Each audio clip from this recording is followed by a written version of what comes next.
সকাল সকাল ঘুম থেকে উঠে ঠাকুর প্রণাম করে দিনটা শুরু করছি, যেন সারা দিনটা ভালোভাবে কাটাতে পারি, সবাই যেন ভালো থাকে, সুস্থ থাকে। গুড মর্নিং বন্ধুরা, welcome back to my channel simple lifestyle of আগমনী। তোমরা সবাই কেমন আছো? আশা করি তোমরা সবাই ভালো আছো। আমিও খুব ভালো আছি আর আমার পরিবারের সকলেও খুব ভালো আছে। তো আজকে একটা নতুন দিন, নতুন সকাল, আর আজকে হচ্ছে রবিবার, তাই জানো তো আজকে একটু দেরি করেই ঘুম থেকে উঠেছি। এখন ঘড়িতে 6:30 মতো বাজে। স্কুল যাই ছোটো মেয়ে, তো প্রতিদিনই তো আগেই উঠতে হয়, 5টা 5:30টার মধ্যে উঠে পড়ি। তো আজকে একটু বেলা পর্যন্তই ঘুমোলাম। আর দেখো সকাল সকাল তোমরা ভাববে হয়তো যে এগুলো কী দেখাচ্ছি, এই যে পোকা পোকা এই যে দেখছো কত দাগ করেছে। তো এইগুলো বাচ্চা বাচ্চা কয়েকটা তোমাদের দেখালাম, আর বড় বড়গুলো তোমাদের দাদাভাই মেরে ফেলেছে, দিয়ে বাউন্ডারির বাইরে ফেলে দিয়েছে। তো এইগুলো কয়েকটা ছোট ছোট বাচ্চা বাচ্চা এই যে সামনেটাই ছিল, তাই দেখালাম। আর দেখো কত লালা, দেখেছো? দেখো পাঁচিল থেকে সব নেমে নেমে এসে দেখো বাড়ির দিকেই কিন্তু গেছে, দেখেছো? বাড়ির মানে কোনো জানালা বাকি থাকছে না, সমস্ত ঘরের জানলা দিয়ে ঢুকে যাচ্ছে, মেন গেটটা দিয়ে তো ঢুকছেই। আর এত অত্যাচার আর বলো না, একদম ভালো লাগছে না। আর কত লালা দেখছো, পুরো লালাতে ভর্তি বাইরেটা, বাউন্ডারিটা। তো বাউন্ডারিটা এখন সুন্দর করে ধুয়ে নেব, প্রতিদিনই ধুয়ে থাকি যেমন, তো ধুয়ে নেব। আর এটা সকাল সকালই তোমাদের দেখালাম, কারণ এরপরে আর লালাগুলো তো দেখতে পাবে না, মানে কত পোকা আর কি, কত লালা, সেটাই দেখানোর জন্যই আর কি সকালবেলাতেই ভিডিওটা করলাম। তো ফার্স্টেই তোমরা হয়তো ভাববে যে পোকা দেখাচ্ছি ভিডিও শুরুতেই, কিন্তু কি করব বলো, এখন এই পোকাগুলোকে না দেখালে আবার সেই সন্ধেবেলা পোকাগুলো বেরোবে। সারাদিন আর না, রোদের সময় ওদেরকে আর অত দেখা যায় না, মানে ওই একটা দুটো হয়তো দেখা যায়। এবার সন্ধেবেলায় তো দেখালে তোমরা বুঝতে পারবে না, তাই এই দিনের বেলাতেই দেখালাম। আর তারপরে আমি বাউন্ডারিটা ধুয়ে দেওয়ার পরেও তোমরা বুঝতে পারবে না, তাই বাউন্ডারি ধোয়ার আগেই দেখালাম। ওই পাঁচিল বেয়ে বেয়ে আসছে আর সমস্ত পোকাগুলোই বাড়িতে ঢুকছে, প্রতিদিন নাই নাই করে 30-40টা পোকা, জানো তো, মাথা পাগল হয়ে যাচ্ছে, একদম ভালো লাগছে না। এইদিকে বড় মেয়ের পরীক্ষা গতকাল থেকে, আজ তো রবিবার, গতকাল থেকে পরীক্ষা। তো সকাল সকাল উঠে গেছে, পড়তে বসে গেছে, আবার টিউশনও আছে 7টা থেকে, তো এই রেডি হতে চলে গেছে। আর আমি এখন ঘরটা ঝাড় দিয়ে নিচ্ছি, বাসি কাজগুলো তো প্রতিদিনকার আমাদের বাড়ির বউদের, বলো তো, এটা তো করতেই হবে। তো এই ঝাঁটাটা একটু মুখের ডগায় জল দিয়ে ধুয়ে রেখে দিলাম, তারপরে এবার বাউন্ডারিটা সুন্দর করে ধুয়ে নিচ্ছি। আর আমার বাউন্ডারি ধোয়া কমপ্লিট হয়ে গেছে, এই যে সুন্দর করে ধুয়ে নিয়েছি পুরো পরিষ্কার করে। আর এখন না বর্ষাতে বৃষ্টি হচ্ছে তো, আর প্রচুর গাছের পাতা পড়ছে গো, দিয়ে না বারে বারেই নোংরা হয়ে যাচ্ছে। এই এখনই ঝাড় দিয়ে সুন্দর করে ধুলাম, তো আধ ঘন্টার মধ্যেই দেখবো পাতাতে ভর্তি হয়ে গেছে এই ফুল গাছটার কাছটা আর কি। আর তুলসী মন্দিরটাও ভীষণ নোংরা হয়ে গেছে গো, পাতা পড়েছে, ফুল পড়েছে। তো বাসি কাপড়টা ছাড়ি, তারপরে তুলসী মন্দিরটাও ধুয়ে নেবো সুন্দর করে। আর এখন বাসনগুলো মেজে নিচ্ছি। আজকে তো ছোটো মেয়ের স্কুল নেই, তাই এখন পড়ে পড়ে ঘুমাচ্ছে। আর তোমাদের দাদাভাই তো চলে গেছে ফুটবল খেলতে মাঠে। আর আজকে যেহেতু রবিবার, কিন্তু আজকে নিরামিষ রান্নাই হবে, কারণ আজকে বাবারা গয়া গেছেন, তো সেখানে পিণ্ডদান করবেন। তো নিরামিষ খেতেই বলেছে, গতকাল তো শনিবার ছিল, নিরামিষই খেয়েছি, তো আজকেও বাবারা নিরামিষ খেতেই বলেছে, তাই নিরামিষ রান্নাই হবে আজকে, আঁশের কোনো কিছু ছোঁয়া করব না। তখন বাসনগুলো সুন্দর করে মেজে নিচ্ছি, তারপরে বাসি নাইটিটা ছেড়ে নেব। আর বাসি কাজ বলতে তো এটাই, ঘর ঝাড় দেওয়া, বাউন্ডারি ধোয়া, বাসন মাজা, রান্নাঘরটা মুছে নিই প্রতিদিনই। সমস্ত ঘরটা আমি মুছি না, তোমাদের আগেও বলেছি, কারণ প্রচণ্ড নোংরা হয়, লাল ছান।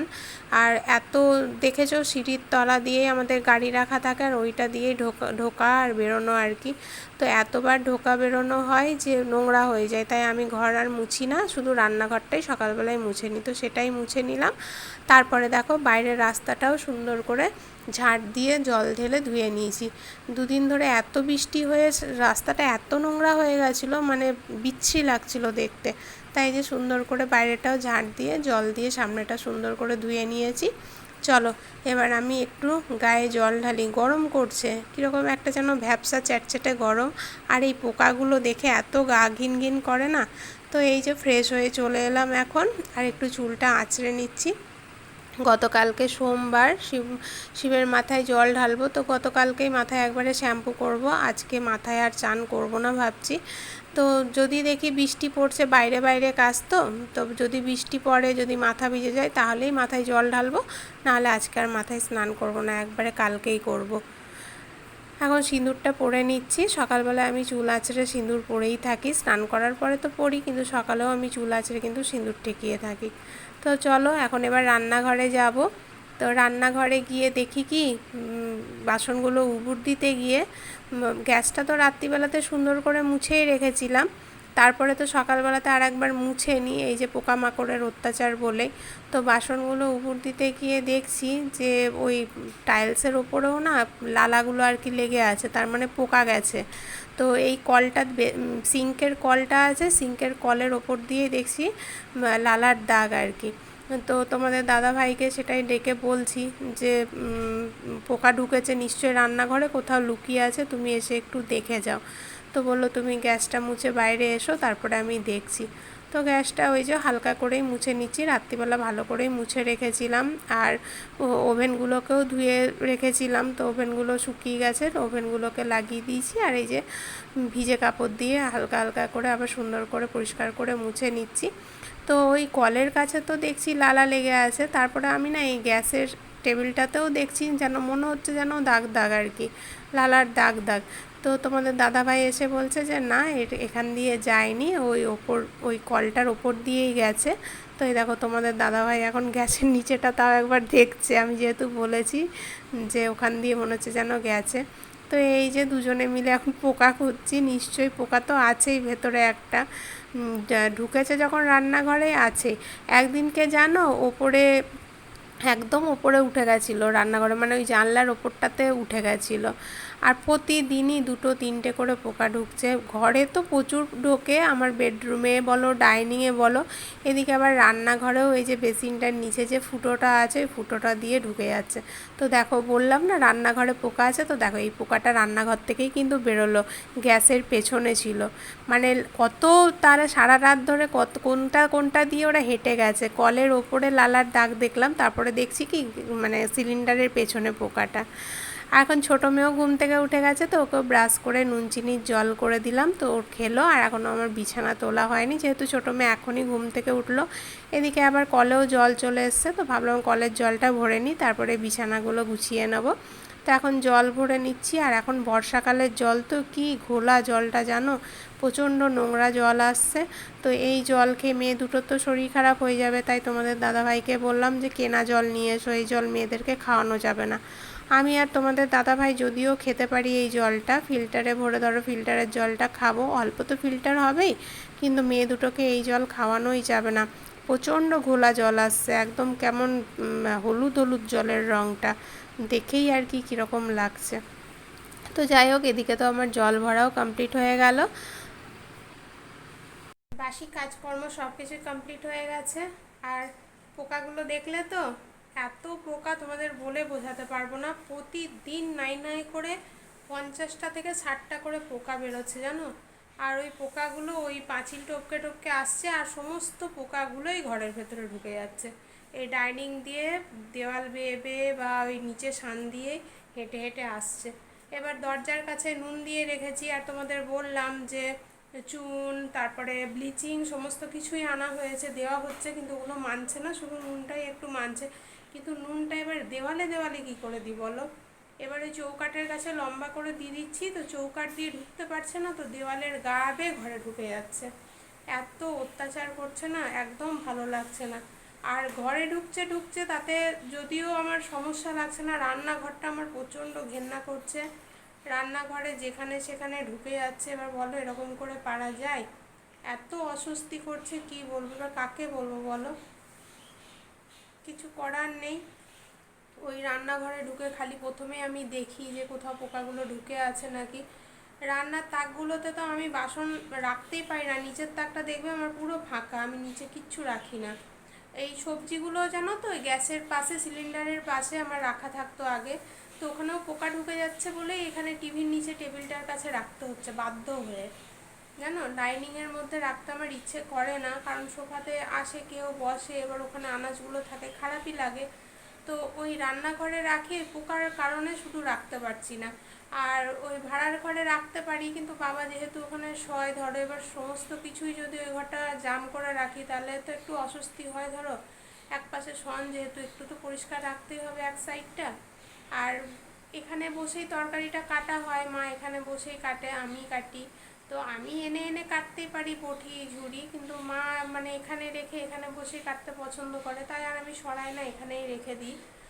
আর পোকাগুলো তো তোমাদের দেখালাম, তো তোমরা পোকাগুলো কি তোমাদের ওদিকেও কারো কোথাও আছে, বা পোকাগুলোর কি নাম, বা পোকাগুলো কোনো ক্ষতি করে কিনা একটু তোমরা প্লিজ আমাকে কমেন্ট করে জানাবে তো।